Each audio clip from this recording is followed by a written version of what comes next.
ਵਾਹ ਚੱਡਾ ਤਾਂ ਬਾਈ ਅੱਗੇ ਨਾਲ ਚੰਗਾ ਬੜਾ ਪੱਟੀ ਹੋਰ ਇਹਨੂੰ ਮੈਂ ਦੱਸਿਆ ਸੀ ਚਲੋ ਚੋਰ ਸਾਹਿਬ ਚੜੋ ਵਿੱਚ ਆ ਬੜਿਆ ਚੜੋ ਇੱਕ ਬੰਦਾ ਅੱਗੋਂ ਹੋ ਜਾਂਦਾ ਨਾ ਚੜੋ ਹਾਂ ਠੀਕ ਆ ਚੜ ਮੈਂ ਤੈਨੂੰ ਆ ਚੜ ਉੱਤੇ ਚੜੋ ਨਾ ਉੱਤੇ ਚੜ ਕੇ ਗਾ ਖਿੱਚੋਗੇ ਤੇ ਫੇਰ ਹੀ ਆਪੇ ਚੱਲ 9 ਨੰਬਰ ਗਾਂ ਇਹਨੂੰ ਟੈਗ ਲੱਗਾ ਆ ਹੈਂ? ਫਾਰਮ ਚ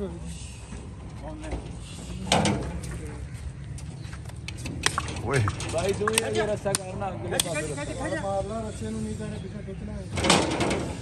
ਵਾਲ ਮਾਰਦਾ ਦੱਸੇ ਗਈ ਪਿਛਾ ਬਾਈ ਵਾਲ ਮਾਰਨਾ ਇੱਥੇ ਮਾਰਨਾ ਇੱਥੇ ਆ ਬਾਈ ਦੂਜੀ ਤਰ੍ਹਾਂ ਮਾਰ ਤੇਰਾ ਹੱਥ ਵੀ ਛਿਲਿਆ ਜਾਣਾ ਸਾਰਾ ਆ ਵਾਲ ਚੰਗੀ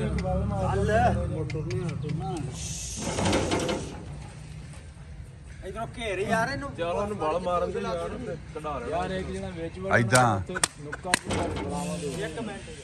ਫੇਰ ਤੁਹਾਨੂੰ ਵੇਖ ਕੇ ਆ ਚੜੇਗੀ ਕੁਸ਼ਨ ਨੂੰ ਮਰੋੜਾ ਤੇ ਮੜ ਜਾ ਇੱਕ ਵਾਰ ਖਲੋ ਜਾ ਚੜ ਜਾਏਗੀ ਹੋ ਜਾ ਯਾਰ ਇੱਕ ਵਾਰੀ ਓਏ ਏਦਾਂ ਨਹੀਂ ਭਾਈ ਅਗਾ ਵਿੱਚ ਆ ਵਿੱਚ ਵੜ ਜਾ ਤੇ ਆਪੂ ਸਿਰੇ ਤੇ ਬੁਲਾਵਾ ਦੇ ਇੱਥੇ ਹੁਣ ਬੁਲਾਵਾ ਦੇ ਲਾ ਬੁਲਾਵਾ ਦੇ ਲਾ ਯਾਰ ਭਾਈ ਹਾਂ ਬਰਾਬਰ ਹੋਣਾ ਨਾ ਹੁਣ ਗੱਡੀ ਇਹ ਚਲਾਉਣੀ ਸ਼ੁਰੂ ਕਰਤੀ ਓਏ ਆਹ ਰੋਜ਼ੀ ਕਮਾਉਣੀ ਇਹ ਕਿਹੜੇ ਘਰ ਦੀ ਆ ਇਹ ਆਪਣਾ ਚੌਣਾ ਦੀ ਕਿਹੜਿਆਂ ਦੀ ਉਹ ਨਹੀਂ ਅਜ਼ਰੇ ਰਜ਼ਾਕ ਦੋ ਦਲ ਹਾਂ ਉਹ ਪੈਰ ਚੱਕ ਕੇ ਨੇ ਵਿੱਚ ਦੇ ਆਸਰਾ ਕਰਾ ਯਾਰ ਆ ਪੈਰ ਅਗਲਾ ਚੱਕ ਕੇ ਉੱਤੇ ਓਏ। ਰੱਖੇ ਭਾਈ ਹੋਰ ਮੈਨੂੰ ਇਹ ਤੂੰ ਕਹਿੰਦਾ ਮੈਂ ਚੜਾ ਲੈਣਾ ਇੱਥੇ ਆ ਜਾ ਰੱਸੇ ਤੇ ਸਾਦ ਤੂੰ ਰਸੇ ਤੇ ਚੱਲਦਾ ਯਾਰ ਤੇ ਰੱਸੇ ਤੇ ਆ ਜਾ ਯਾਰ ਤੂੰ ਰੱਸੇ ਤੇ ਆ ਮੈਂ ਨਾ ਹੋਰਾਂ ਇੱਥੇ ਆ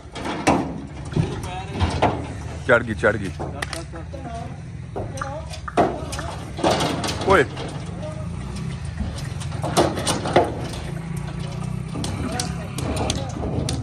ਬਸ ਆ ਹੁਣ ਫੜ ਮੈਂ ਫੜ ਗਿਆ